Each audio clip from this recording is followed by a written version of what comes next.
My name is Amal Dutt, and I will be discussing a very interesting project that I've been working on during the course of my internship. My project involves assessing and analyzing the US China trade war, its implications on inbound investments for China, and what it means for a company like TMF Group, where I currently work. So, without further ado, I will switch over to the slide deck and walk you through my presentation. Welcome back. Moving on to the slide deck now. Here is a quick snapshot of what I will be covering. A brief introduction about TMF Group, context of the problem, implications of this analysis, a brief rundown of the analysis so far, and finally putting it all together. TMF is a global financial services firm which helps companies scale their operations internationally. The firm has 7,000 employees and over 125 offices spread across 80 different countries. More specifically, TMF helps companies enter new markets, for instance, provides support in human resource planning and structuring, tax and compliance, support with international regulations, due diligence, and post-M&A carve-out efforts from an operations and compliance perspective. So what exactly is the problem I am trying to solve? Well, in early 2018, US initiated a trade war with China by imposing tariffs on roughly $250 billion worth of Chinese goods, thus significantly hurting China in the process, to which China retaliated with tariffs on US goods worth $60 billion as well. And this led to many American companies moving away from China and into newer markets. As a global company and one that has a significant operations in China, this situation poses three very important questions for TMF. Has there been a real shift in US-led investments in China? Can we prove this? Which countries have they shifted towards out of China? And what does it mean for TMF's business? And what should the company do to better be prepared? So why is this analysis really important for TMF? Well, China is the strongest market for TMF in all of Asia Pacific. As of December 2018, it contributed almost 23% of the total revenue of the region. Countries like Vietnam, Malaysia, and Thailand historically have formed a very marginal portion of the firm's APAC revenue.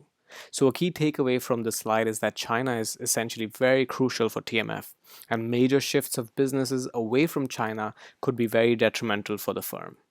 So what does the analysis say so far?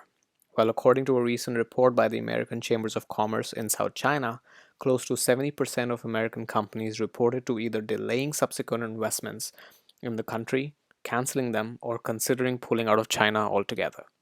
The two countries that seem to benefit the most from this trend are Vietnam and Malaysia, as is seen by the two charts on the left as compiled by Nomura Investment Bank. This is because the largest sector affected by this trade is technology. A lot of manufacturing for smaller parts, for phone, mobile, for PCs, etc., had already been existing in these countries. So by default, any investments that were diverted from China naturally came to these countries. Another interesting metric to consider is the ease of doing business in China and how that fares against some of its peers. Based on TMF's Global Business Complexity Index that rates countries on financial and compliance complexities, China outranks almost every other country in the region as being one of the most complex countries to set up and do business in.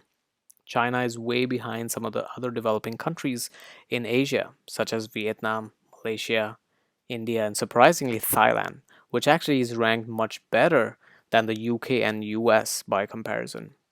Now, at a time like this, given China's rating, it is no surprise that investor confidence is low, and thus companies are looking at options other than China.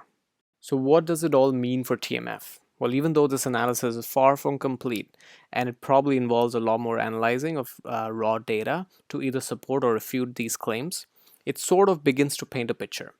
Complete analysis will have implications on three main areas: sales, marketing, and operations, human resources.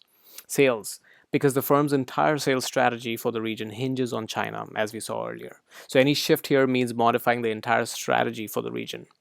Marketing, making appropriate changes to the firm's marketing and positioning strategy, especially to US clients, will be a key outcome of this analysis. And similarly, operations and human resources will be impacted. Decisions like hiring, investing in infrastructure, etc.